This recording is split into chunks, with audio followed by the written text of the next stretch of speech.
ने ये कहा ऑनरेबल जज साहब ने कि ब्रिजभूषण सिंह जी और विनोद तोमर आप दोनों लोगों को बाइज्जत बरी किया जाता है। इतना बड़ा मेरे पिताजी ने बहुत संकट देखा, मेरे जीवन का सबसे बड़ा संकट ये है। और एक बेटा अपने दुखी पिता को नहीं देख सकता जो फंसाया गया। बस मैडम अब मुझे रोना आ जाएगा, मैं जाने दीजिए। बहुत बहुत धन्यवाद। हमारे साथ बात करने के लिए ब्रिजभूषण जी के बेटे हैं। सर, पहली प्रतिक्रिया आपका जानना चाहूंगी, जिस तरह से रामजवेनी कोर्ट ने उनको पूरे जो यौन शोषण आरोप था उस पर रिहा दिया है। देखिए, आज हम लोग के लिए बहुत खुशी का पल है और मैं आपके माध्यम से ये भी बताना चाहूंगा, इससे पहले मैं पिताजी के साथ कोर्ट नहीं गया, क्योंकि मैं इस मामले में जब उनको दोषी बनाया जा रहा था, आरोपी बनाया जा रहा था, मैं ना उनको कभी फेस कर पाया, ना वो कभी मुझे फेस कर पाए। मुझे भी पता था कि सब कुछ गलत है, प्लांटेड है, बहुत बड़े बड़े लोगों के द्वारा। आज सबके मुंह पे तमाचा लग गया। आज मैं पहली बार अपने पिताजी के साथ कोर्ट गया और सच बताओ, मेरी हालत खराब, मेरे दिल की धड़कन तेज थी।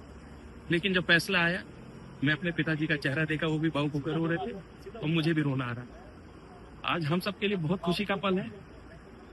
ये 3 साल 3.5 साल का जो संकट काट के हम सब निकले हैं। और मैं आपके माध्यम से ये भी बोलना चाहूंगा कि जो उस प्रोटेस्ट में गए थे, हमको रेपिस्ट बता रहे थे, हमको दोषी बता रहे थे, अपने से हमको सब कुछ कर रहे थे। आज विपक्ष, राहुल गांधी, प्रियंका गांधी और कौन था वो, आम आदमी पार्टी कौन है भैया, नाम भी नहीं जानता मैं, क्या ना, केजरीवाल, ये सब गए थे। आज जवाब दे, आज आए जंतर मंतर पे, माफी मांगे या जश्न में शामिल हो।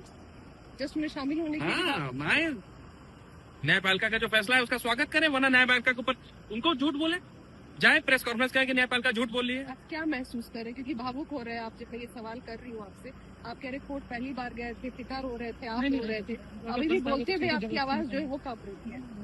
देखिए, हम लोग के लिए बहुत खुशी का पल।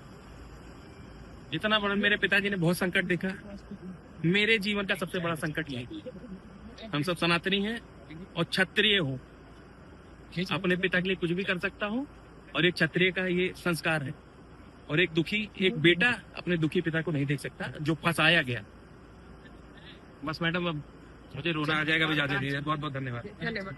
रंजीता झा, टाइम्स नाउ भारत के लिए। जिस तरह से आज ब्रिजभूषण शरण जी के खिलाफ जो मामला था उसमें बरी हो गए हैं, सेक्सुअल का आरोप लगाया था उन पर, इस पर क्या कहना है आपका? सेक्सुअल एलिगेशन लगा था।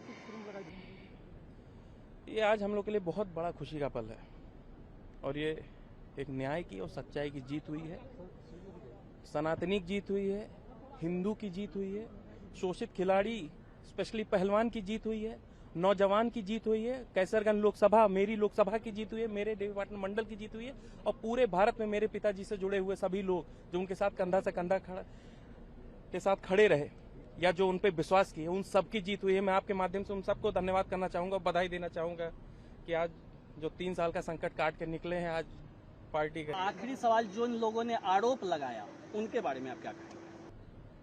जो लोग आरोप लगाए उनके बारे में अब बात करना नहीं चाहता। उनकी मानसिकता और घटिया लोग, मैं अपने मर्यादा खोना नहीं चाहता, मैं बहुत भावुक आदमी हूं, लेकिन मेरे मुंह से निकल जाए तो मैं क्षमा चाहूंगा। उस टाइम यही लोग 2-3 लोग अलग अलग पार्टी के, आम आदमी पार्टी, कांग्रेस, ये सब जाके रेपिस्ट, चोर जला देना चाहिए। आज जवाब दे, आज या कोर्ट को बोले कि कोर्ट चोर है या कोर्ट झूठी है, या हमारे पिताजी को बोले कि हम झूठे हैं या हम चोर हैं या हम रेपिस्ट है। आज जवाब दे। पहलवान थे जो बचे थे, दबे थे, उनकी जीत है, मेरे लोकसभा की जीत है, देवी पाटन मंडल की जीत है और जो नेताजी के शुभचिंतक है पूरे भारत में, पूरे देश में, उन सबकी जीत है। कांग्रेस के कुछ नेता का नाम ले रहे हैं जो प्रोटेस्ट में जाकर वहां बैठे थे, उनके लिए क्या संदेश है? उनके मुंह पे तमाचा है, ठीक है, उनके मुंह पे तमाचा है, वरना माफी मांग ले, वरना आए हमारे साथ खुशी में शामिल हो। आप दोषी बना के किसी को उस टाइम रेपिस्ट बोल रहे थे, आज क्या जवाब देंगे? आज कहां जाएंगे जवाब देने? मैं बेटा हूं, मैं अपने पिता को उस टाइम देख नहीं पाया, मेरे पिता मुझे देख नहीं पाए, फेस नहीं कर पाए, आपने रेपिस्ट बता दिया। उनकी वाइफ इतनी सीधी औरत, वो मुंह नहीं दिखा पाई, बेटी मुंह नहीं दिखा पाई, आज इसका जवाब कौन देगा? ये घटिया नेता देंगे या जो मीडिया ट्रायल करती वो देगा? आज हमारी खुशी में कौन आता है? ये हम सबकी जीत है, पहलवानों की जीत है और खास तौर पे मेरे पिताजी की जीत है।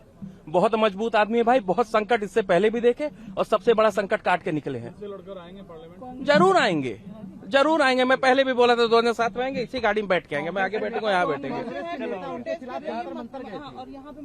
देखिए, कांग्रेस के पास जीवन में कोई मुद्दा नहीं रहा और इनका भाग्य खराब है कि इनको ऐसे नेता मिले हैं। मुद्दे बहुत सारे हैं, ये बीजेपी को मुद्दा देते हैं कि आप कैसे बढ़ाओ। उस टाइम भी इनको बीजेपी ने कुछ कर ही नहीं, छाप छवि की सरकार पार्टी। उस टाइम देश की बेटियां दिख गई तो उसको कैश करने पहुंच गए, आज टिकट देख के उसको विधायक बना दिया। जनजी प्रोटेस्ट हुआ, उसको भी कैश करने पहुंच गए कि उसको बड़ा करके यहाँ बवाल करा के उसको भी कैश कर लेंगे कि बीजेपी को किसी तरह दबाव बनाए। तो ये बीजेपी है भाई, पाक साफ है। इसका हो गया यार। विधानसभा चुनाव पे क्या असर पड़ेगा बृजभूषण सिंह की जीत का? बहुत बढ़िया, इससे पहले भी बहुत अच्छा था भैया, आज जीवन अच्छा रहेगा। बीजेपी कभी नहीं जाएगी। मोदी जी की जय हो, बजरंगबली महाराज की जय हो, राम जी की जय हो, योगी जी की जय हो। सबसे पहले कोर्ट ने ये कहा, ऑनरेबल जज साहब ने, कि बृजभूषण सिंह जी और विनोद तोमर, आप दोनों लोगों को बाइज्जत बरी किया जाता है। बाइज्जत शब्द, मेरी प्रतिक्रिया ये है, फर्स्ट डे जब मेरा पहला वक्तव्य आया था तो हमने कहा था कि यदि कोई भी फैसला या कोई आरोप अगर साबित हो जाएगा तो मैं स्वतः फांसी पर लटक जाऊंगा। आज कोर्ट ने बाइज्जत बरी किया, मेरे लिए प्रसन्नता का विषय है, मेरे समर्थकों को के लिए प्रसन्नता का विषय है। और हमारे वकील साहब, बहुत बहुत आपको धन्यवाद। कहाँ गए भाटी जी? वो कहाँ का बिल्ला? और फिर इससे ज़्यादा आज कुछ नहीं कर सकते हैं। अब बाकी अब कोर्ट का जो कॉपी मिलेगी, अब क्या जजमेंट आया क्या नहीं आया।